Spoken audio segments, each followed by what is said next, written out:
자, 여러분 안녕하십니까. 오늘 정말 오랜만에 천둥 번개랑 탭스랑 같이 친 것 같아요. 그렇죠? 그래서 청해영역 도중에는 막 폭탄이 언제 터질지 모르는 그런 느낌으로 시험 본 것 같습니다. 여러분들 다들 고생 많으셨고요.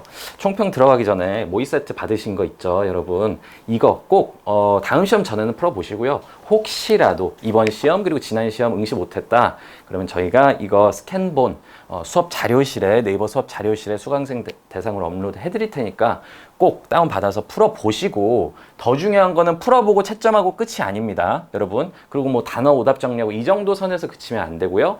정말 문항마다 내가 어떻게 하면 이 문제를 맞출 수 있었을까? 단순 해석에 그치면 안 됩니다. 그래서 탭스의 유형마다 어떻게 해내는지 탭스 19 최적화 풀이법대로 하나하나 저희가 영상으로 다 해설해 드리니까 35문제 모두 한번 확인해 보시는 작업이 더 중요할 겁니다. 아시겠죠?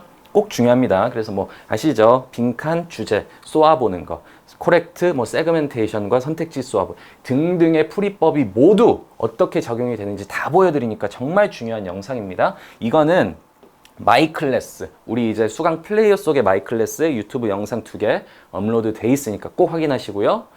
들어가기 전에 가장 최근 2번 세트 지금 성적이 발표난 탭스 2회차 모두 독해청에 만점이니까 탭스 19 여러분 아시다시피 가장 정확하고 가장 전문적인 해설이다라는 거 좀 광고하면서 바로 들어가도록 하겠습니다. 독해부터 바로 볼 건데요. 독해 3가지 포인트입니다. 일단 첫 번째, 풀이법은 기계적으로 적용이 된다. 이거는 뭐 저희가 문제마다 다 보여드릴 수는 없죠.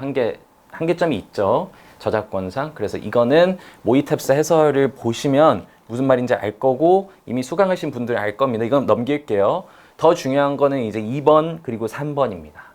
2번 같은 경우는 우리가 좀 주요 문제 중 하나였던 것으로 판단이 됩니다. 네안데르탈인 관련된 문제예요. 그래서 이 네안데르탈 N과 그 다음에 휴먼 H, N과 H를 비교 대조하는 트윈타워형 구조였어요. 그렇죠? 그리고 거기에서 첫 문장에 아주 중요한 단어가 나옵니다. brutish라는 단어가 나와요. 이걸 여러분들이 알았더라면 쉽게 풀 수 있었을 것이고, 몰랐으면 좀 어려웠을 겁니다. 막 지문 내려가면서 유추했을 거예요. 그런데 사실 저도 이 단어는 처음 봤어요. 이렇게 brutish라는 단어는. 그리고 아마 탭스 출제자들이 이걸 여러분들이 알 거라고 기대하고 낸 게 아닙니다.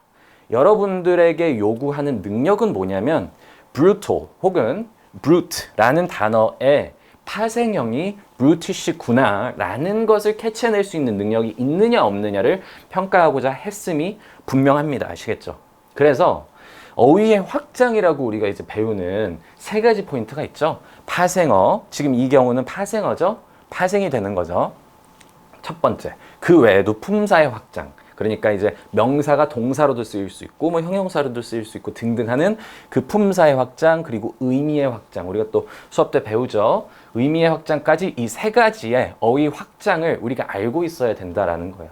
그래서 단순 암기도 중요하지만 우리가 brute나 brutal 등을 알았으면 ish 붙었구나. 그래서 뭐 짐승적인 혹은 폭력적인 이런 의미까지 유추할 수 있었겠구나라는 것을 이번 문제에서 좀 캐치해낼 수 있어야 됩니다. 그래서 혹시라도 수강생 중에 어휘 수업, 어휘는 필요 없지 않나? 어휘 암기하는데 뭐가 필요하지? 생각하신 분들은 저희 수업은 사실 짧잖아요. 어휘 수업은 여러분들에게 꼭 필요한 부분만 강조해 드리니까 이거 3가지에 대한 감을 혹시 이거 놓쳤으면 꼭 한번 좀 채워 넣으시길 바라겠습니다. 중요했고요.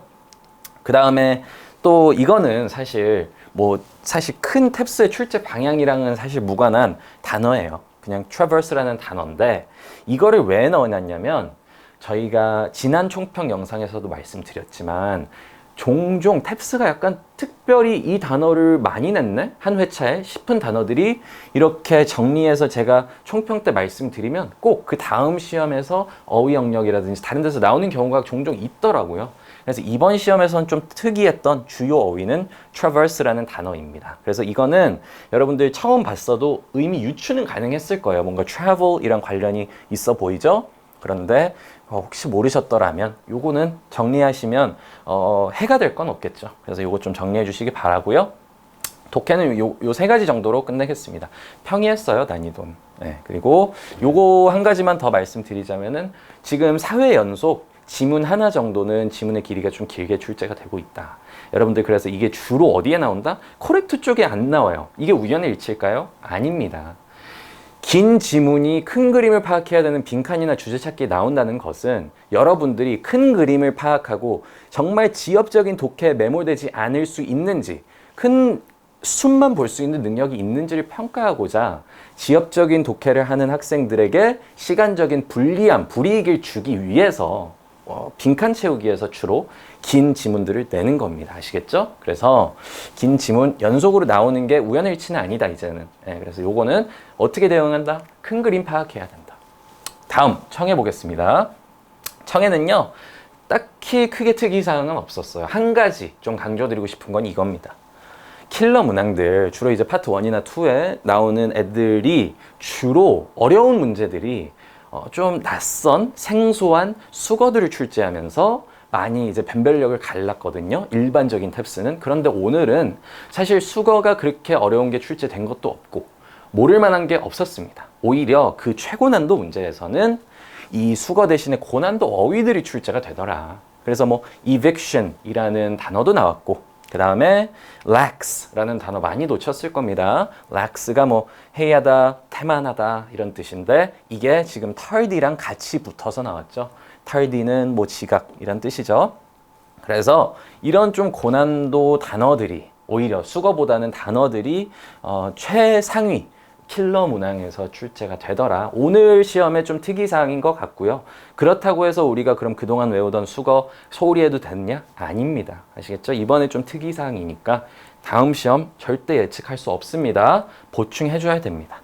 지금 이거 뭡니까? 다 올복화 내용이죠? 올복화로 공부했으면 사실 청해뿐만 아니고 어휘 영역에서도 전혀 문제가 없었을 겁니다. 다 그냥 있는 그대로 나왔죠. 그래서 사실 이번 시험은 아주 살짝 소폭 난이도가 좀 하락한 느낌은 있었어요. 그런데 어쨌든 그 오차 범위 이내이기 때문에 특이사항은 아니고 그래봤자 정말 최상위 어휘가 한 하나 정도 덜 나왔다?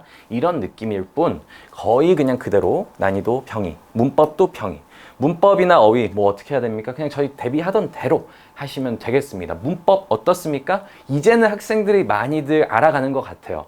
굳이 이따만한 문법책 펴놓고 문법 하나하나 공부하는 것은 그냥 토익 변형 문제집이다. 우리 이렇게 할 필요 없다. 이제는 간략하게 공부하고 해석에 집중하는 게 더 중요하다는 걸 많이들 느끼고 계시죠? 그래서 뭐 더 이상 강조드릴 건 없지만 요 정도까지 가볍게 정리하도록 하겠습니다. 여기서 총평 마치고요. 뭐 궁금하신 거는 언제든지 뭐 질문 주신 대로 하시면 되고 두 가지 다시 한번 강조드리면서 이번 총평 마치겠습니다. 고생하셨고 9월 시험 다시 힘내서 대비 시작합시다. 고생하셨습니다.